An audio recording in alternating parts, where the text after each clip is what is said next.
Menurut Tambo, tersebutlah Datuk Mulo Nankawi dan istrinya Putih Anggoati berserta rombongan turun dari Pariangan mencari daerah baru. Setelah melewati beberapa daerah, tibalah mereka di dataran dengan pemandangan yang indah. Gunung Merah Putih, Bukit Sibumbun Jantan dan Batino sangat menawan hati sang istri. Mereka beristirahat, lalu mencoba menemukan sumber air.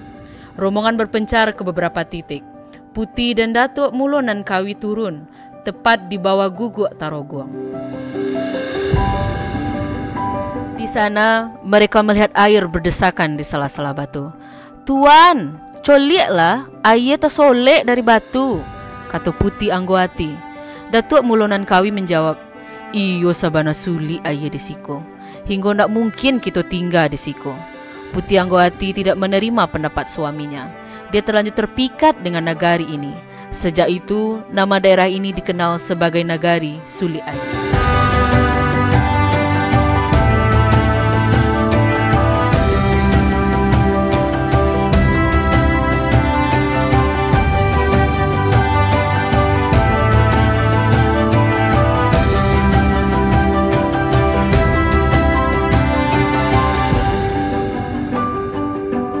Nagari Suli Aye dengan letak geografis di antara 0 derajat 3 menit lintang selatan dan 100,28 derajat bujur timur merupakan salah satu nagari terluas yang posisinya berada pada bagian utara Provinsi Sumatera Barat.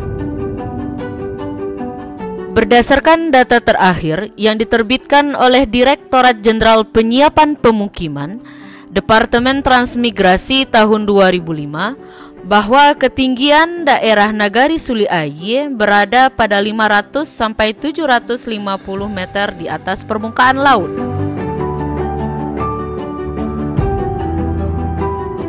Secara administratif pemerintahan, Nagari Suli Aye berbatasan dengan sebelah utara Batang Ombilin dan Nagari Pasilihan, sebelah selatan Nagari Tanjung Alai dan Nagari Tanjung Balit, sebelah timur Kolok dan Talawi Sawah Lunto, sebelah barat Nagari Kacang, Simawang dan Nagari Bukit Kanduang.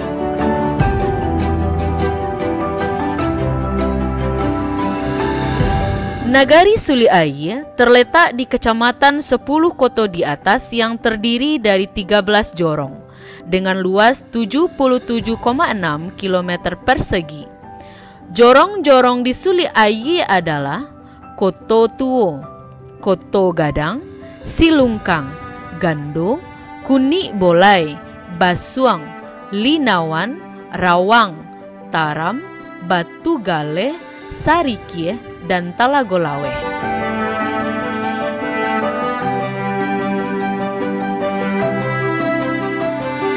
Awal abad ke-20 adalah masa kebangkitan Suli Aye, dibuktikan dengan beberapa peristiwa penting yang menjadi pondasi dan tonggak kemajuan Suli Aye. Masjid Raya Suli Aye berdiri pada tahun 1911 atas inisiatif Haji Sulaiman Al-Khalidi. Menurut cerita, masjid pertama di Suli Aye awalnya terletak di Koto Tuo yang dikenal sebagai Surau Balai-Balai, yang posisinya di Masjid Darul Muttaqin sekarang. Namun, terjadi perubahan tata ruang sehingga Balerong berpindah dari Koto Tuo ke Balai Lamo. Pasar berpindah dari Balai Lamo ke Koto Tuo. Sedangkan masjid berpindah dari Koto Tuo ke Silungkang. Setelah pembangunan Masjid Raya, kebangkitan Suli Aye awal abad ke-20 diikuti dengan penataan adat.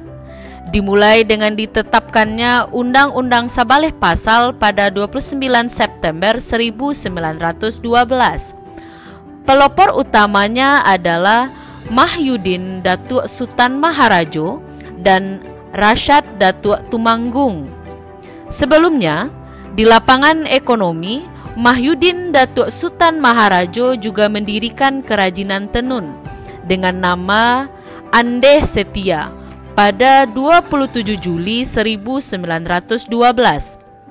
Kemudian, pada tanggal 6 Oktober 1912 diadakanlah perhelatan meresmikan pendirian Andeh Setia dan diberlakukannya Undang-Undang Sabaleh Pasal. Mahyudin Datuk Sultan Maharajo adalah tokoh adat yang menempuh pendidikan di sekolah Belanda. Beliau dikenal sebagai Datuk Bangkit karena keteguhannya menguatkan adat alam Minangkabau sebagai dasar kemajuan Suli Aye.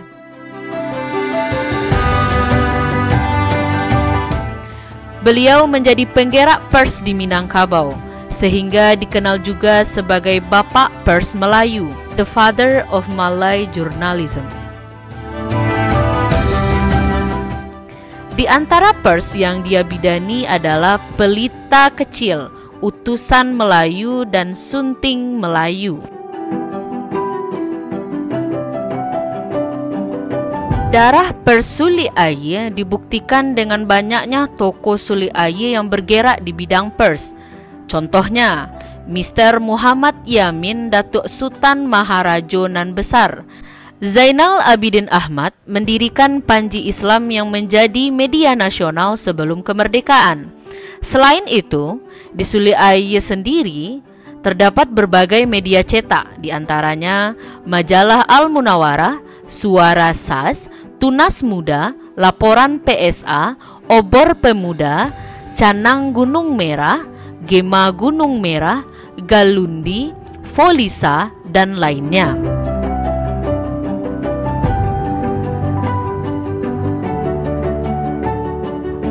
Koran Sumatera Bode menginformasikan bahwa pada tanggal 11 Juni 1921 telah resmi berbadan hukum Perkumpulan Yong Suli Aye Sapakat. Cikal bakal SAS yang ditetapkan menjadi satu-satunya organisasi perantau Suli Aye pada 3 sampai 5 Juli 1970. Beberapa pendapat mengatakan SAS telah berdiri pada tahun 1912 berdasarkan prasasti di kuburan Matoaye Padang. Namun ada juga yang mengatakan tahun 1918, 1920, dan lainnya. Terlepas dari itu, SAS hingga saat ini menjadi organisasi perantau kebanggaan masyarakat Suli Aye. Bermula dari ide Labai Muhammad Yasin yang ingin mendirikan sekolah agama dengan mencontoh tawalib dan diniyah di Padang Panjang, berdirilah PSA Sulit Air pada tahun 1925.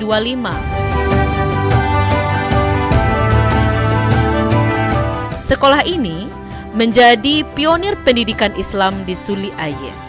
Labai Muhammad Yasin dibantu oleh dua orang sahabatnya, yaitu Labai Muhammad Amzah dan Labai Muhammad Yahya. Ide ini kemudian disambut baik oleh tokoh masyarakat lainnya.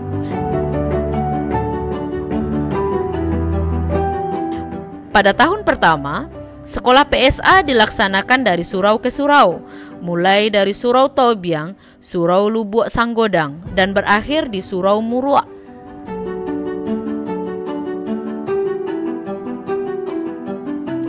Pada tahun 1926, PSA mulai menempati gedung sekolah di Gando. Bangunan ini kemudian direnovasi menjadi 6 kelas pada tahun 1962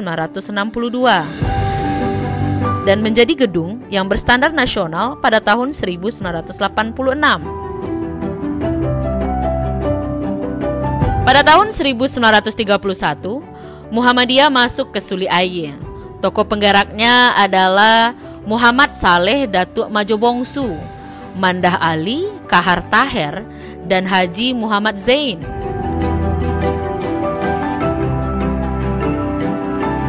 Pada tahun 1933 terjadi keributan di Balai Ruang Sari karena adanya keberatan atas keberadaan Muhammadiyah. Datuk Majobongsu tampil memberikan pembelaan yang kemudian dikenal sebagai Pledoi Datuk Majobongsu dengan judul "Biar saya tak beradat, asal saya beragama". Pada tanggal 1 Januari 1967, berdirilah Madrasah Sanawiyah Muhammadiyah di Balikparik. Selanjutnya, pada tanggal 1 Januari 1975, diikuti dengan berdirinya Madrasah Aliyah Muhammadiyah.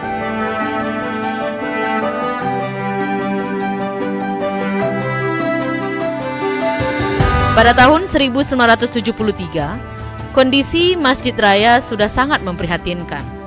Atapnya banyak yang bocor, dan bila hujan deras, air menggenangi lantainya. Kondisi ini menggerakkan hati Haja Rosmah Rais untuk membangun ulang Masjid Raya.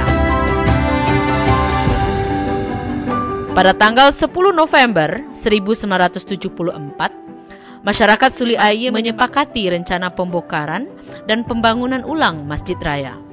Awal tahun 1975, Masjid Raya yang lama mulai dibongkar dan dimulailah pembangunan ulang.